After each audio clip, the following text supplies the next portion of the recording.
Magandang araw po sa inyong lahat mga kababayan at welcome back dito po sa ating munting channel Pinas News Review, kung saan re-reviewin po natin ang mga mahalagang balita dito sa Pilipinas.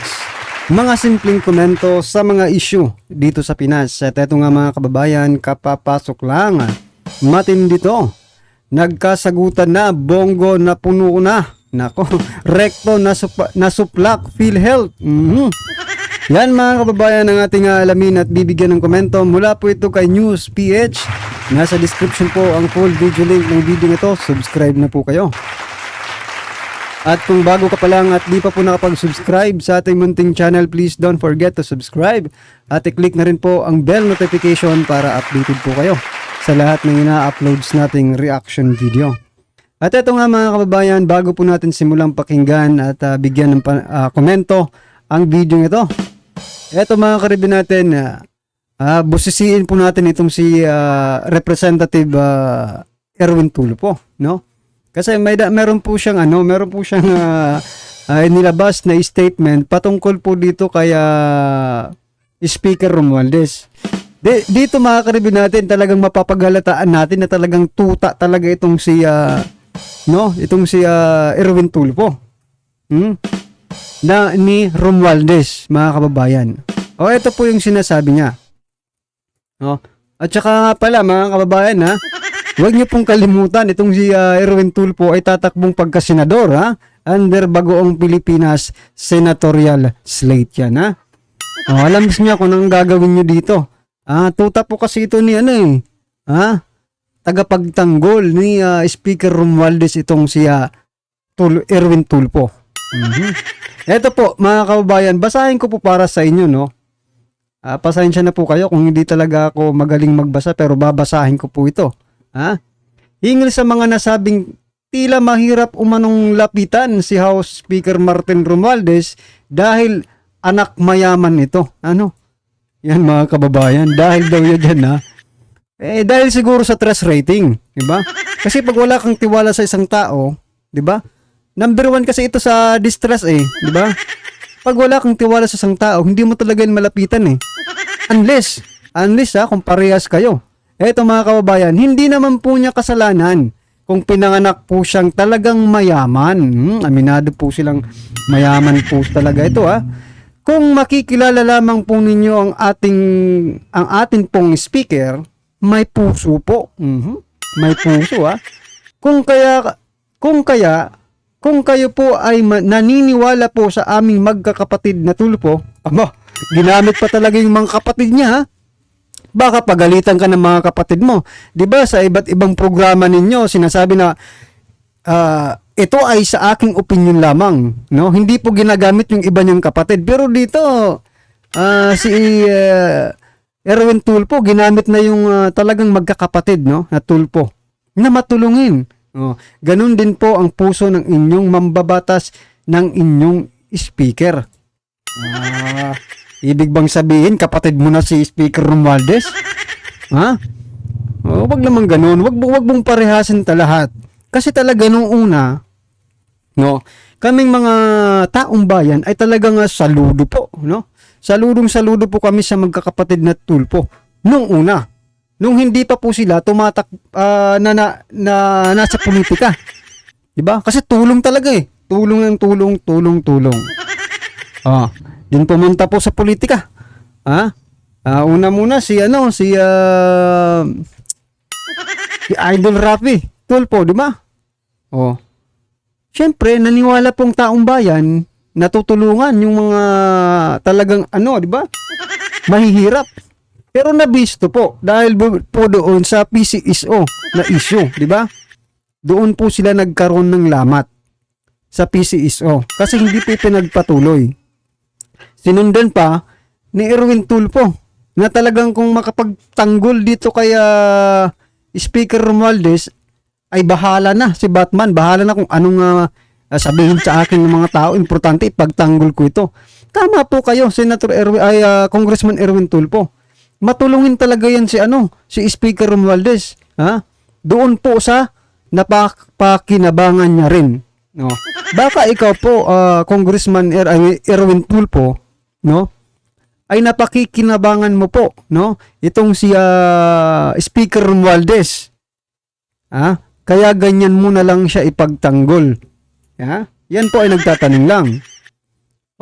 Bakit ngayon kung mahal na mahal talaga nito, no? Kung may puso talaga itong si Speaker Romualdez, Congressman Erwin Tulfo, no?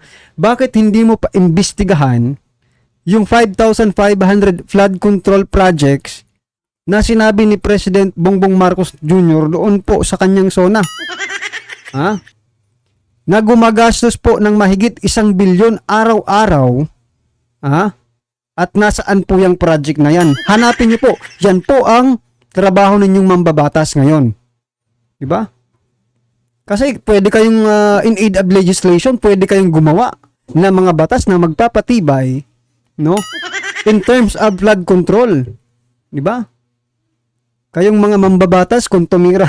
Ito lang na ano ko lang bigla mga karibin natin, di ba? Nung panahon kasi ni Vice President Sara Duterte sa Department of Education, binira talaga nila yung 120 or 125 million, no? Na CIF coming from the office of the President pa yon.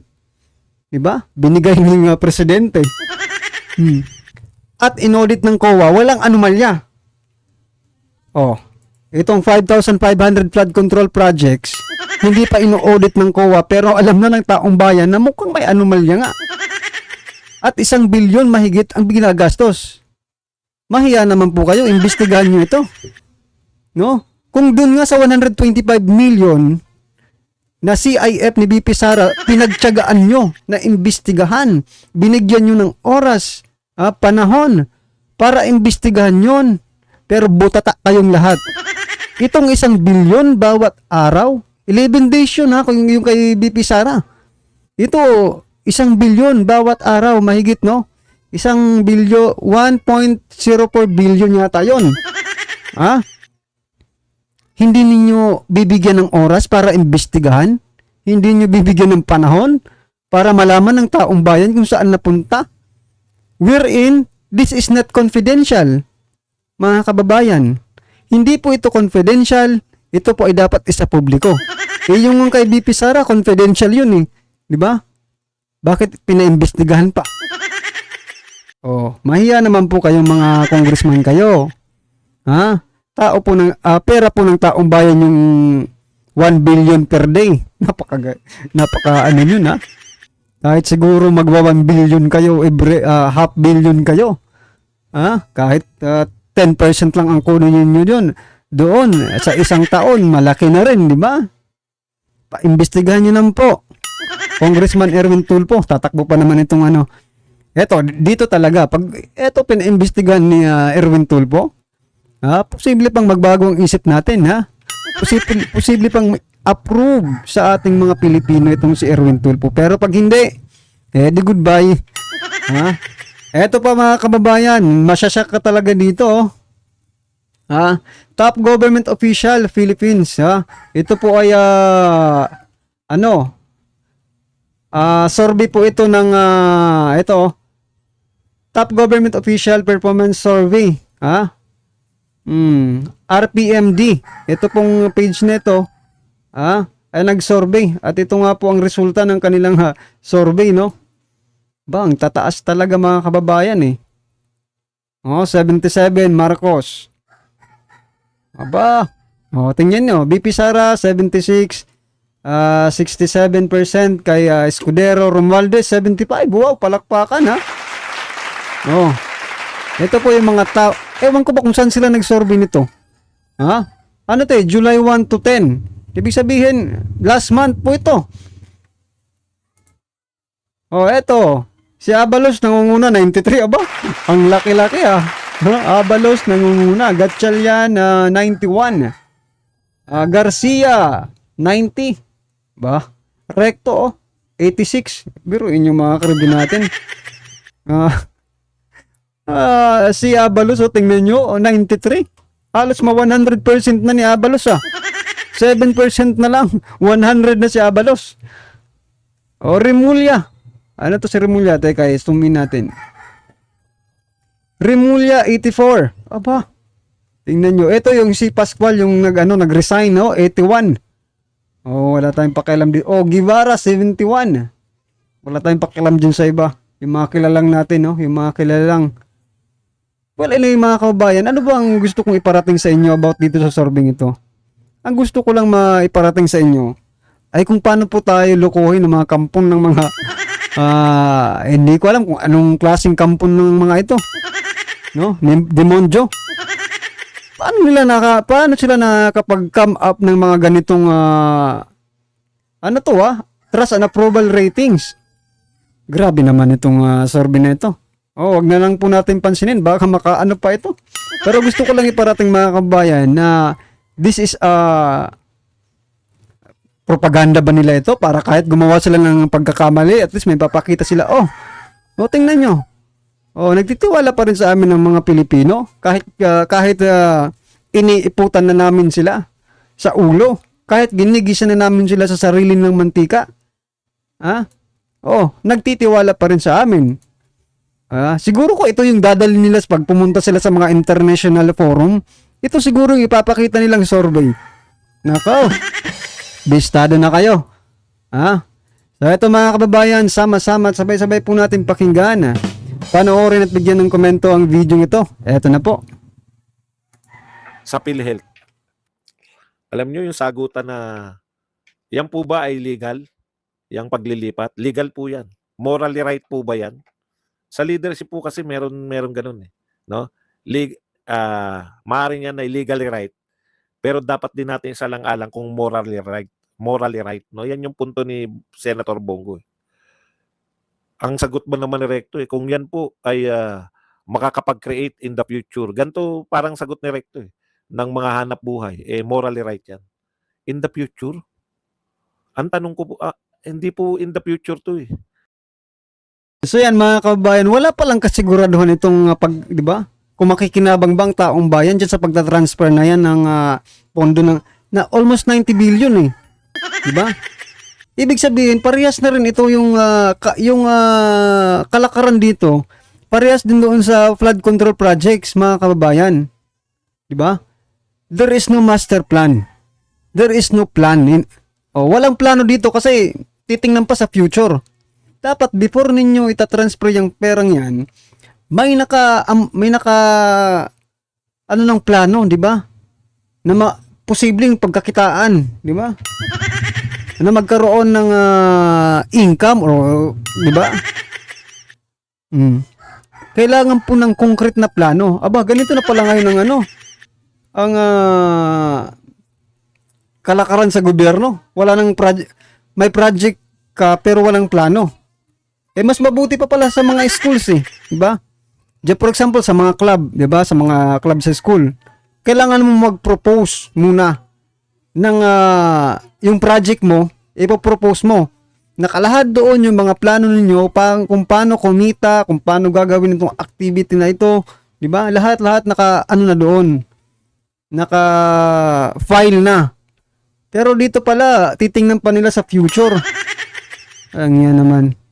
Dapat pera po kasi ng taong bayan yan PhilHealth, yung mga PhilHealth contributors mga kababayan.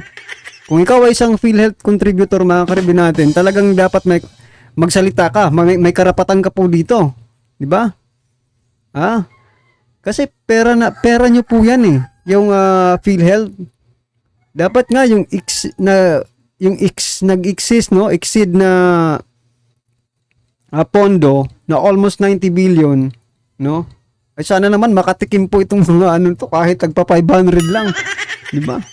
Pambili man lang ng gamot or vitamins, di ba? Grabe naman. Yung kinuha nyo yung pera, ngayon nyo kinuha di ba? Ang nakakatakot pag hindi natin pinalagan kasi yan. Ang deklarasyon ngayon, hindi lang po pala 90 billion. 90 billion lang yung kinuha nila. Pero ang deklarasyon nila, 500 billion excess fund ng PhilHealth. Ang question ko, paano kayo nagka-come up sa excess fund? No? Bakit magkakaroon ng excess fund yung PhilHealth? May excess fund lang yung PhilHealth kung ang bawat miyembro, pag nagkasakit, wala nang ginagastos. Doon ka lang pwedeng magdeklara ng excess fund. Kayo ba nagkasakit na? May pamilya kayo nagkasakit? May binayaran pa rin kayo, di ba?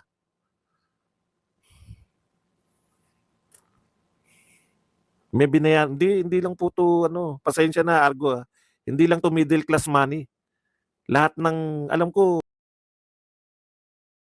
Tama po mga kababayan kasi kung for example pumunta ka sa ospital, 'di ba? Tapos may PhilHealth ka. Hindi naman lahat naka-covered ng PhilHealth eh. 'Di ba?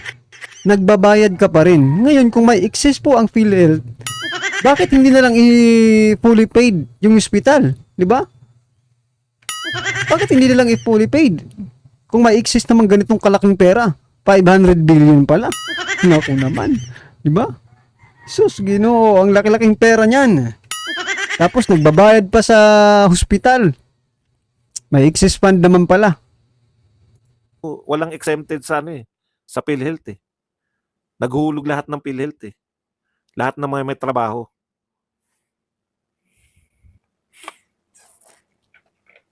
Di ba? Mahirap ka, mayaman ka, basta may trabaho ka, naghuhulog ka sa PhilHealth. Kinakaltasan ka eh. Hindi lang po ito pang middle class. Baka sinasabi mo yung tax, pwede. Kasi mga mahirap, wala ng tax. Pero may tax din yun. But, lahat ng binibili nila may tax. Okay, balikan natin yung punto. Maganda na ba yung health service natin ngayon? Kumbaga, automatic na ba? O PhilHealth po ako. Sige, wala kang, sige. Pasok ka sa ospital, o yung anak mo pasok sa ospital, wala kang gagastusin. Ganun po ba yung ating Ganun po ba yung ating health service ngayon? Hindi naman eh. O, isa pang, ibig sabihin, may kakulangan pa. Kulang pa yung kulang pa yung anong tawag doon, yung serbisyo natin medical sa mga miyembro. Hindi pa lahat nabibiyayaan. So yan mga kababayan, kulang nga yung medical services, no? Tapos ganito, may excess fund pala. O bakit hindi na lang gamitin yan? Di ba? Napakalaking question mark po, mga karibo natin. Kukunin po nila yung pera, tapos hindi natin alam kung saan mapupunta. Ay nako. Baka matulad, gaya nga po ng sabi ko kanina, baka matulad lang ito doon sa flood control projects na walang master plan. Kailangan nakaplano po yan. Bago po ninyo kunin yung perang yan, mahiya naman po kayo sa mga PhilHealth contributors. Bago nyo po kunin yung perang yan, ipakita nyo naman sa mga member ng PhilHealth kung saan nyo gagamitin yung perang yan. Hindi pwedeng, at dapat i-audit din yan after, diba, 1 year. Kung kailan na pwedeng i-audit yan, diba? Pera kasi yan ng taong bayan eh. Huwag nyo namang limasin. Huwag nyo pong limasin yung pera ng taong bayan. Maawa naman po kayo. Lumaki na nga yung utang natin eh. Yung debt ng Pilipinas, lumaki po. 15 trillion na. Saan nyo rin naman ginastos yan? Puro kasi kayo ayuda ng ayuda eh. Malamang, hindi, ito opinion lang, hindi ito malamang. Opinion lang po ito. Baka ayuda nyo rin lang yung PhilHealth fund na yan, na excess fund. Nako po. Well, anyway mga kababayan, ano man po ang inyong opinion, komento or kritisismo patungkol po sa video ito, ay comment lang po sa baba. Para at least alam po ng ating mga kababayan ng inyong pong reaksyon patungkol dito. Right? Maraming salamat po.